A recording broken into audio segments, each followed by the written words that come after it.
Tourism. Tourism has always been a part of our civilization. Our efforts in positioning India as a global tourist destination will also create jobs, stimulate investments, and unlock economic opportunities for other sectors. In addition to the measures outlined in the interim budget, I propose the following measures. Vishnupad Temple at Gaya and Mahabodhi Temple at Bodh Gaya in Bihar are of immense spiritual significance.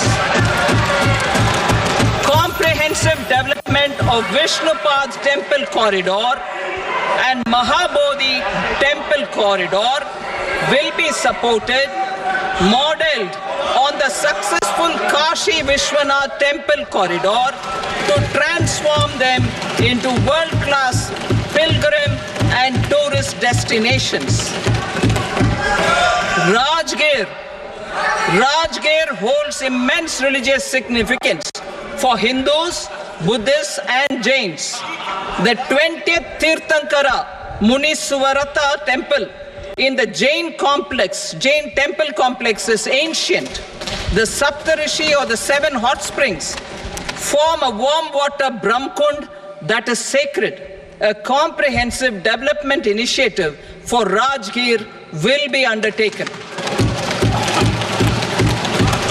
Our government will support the development of Nalanda as a tourist center, besides reviving Nalanda University to its glorious stature.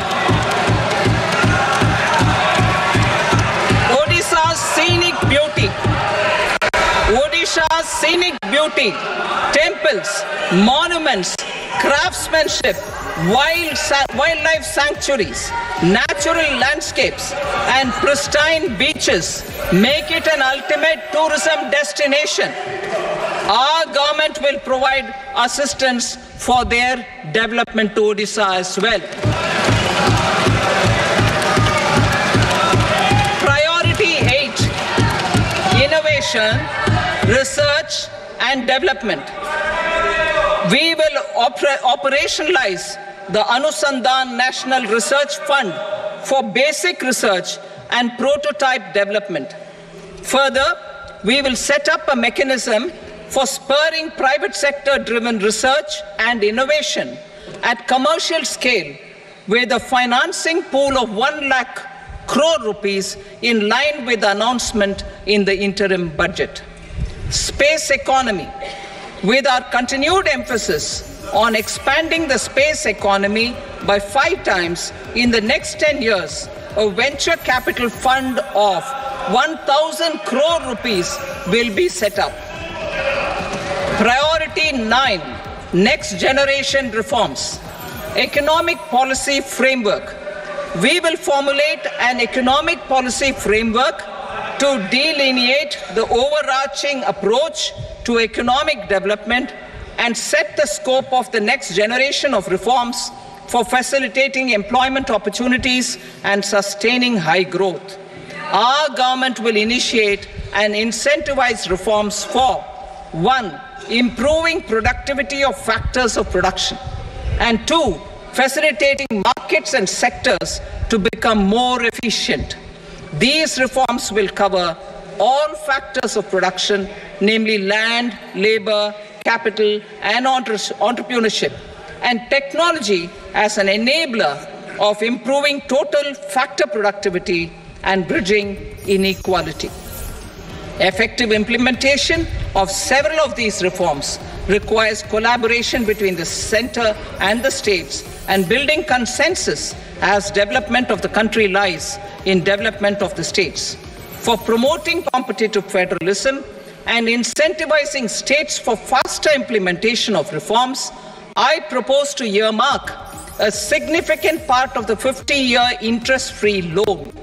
Working with the states, we will initiate the following reforms.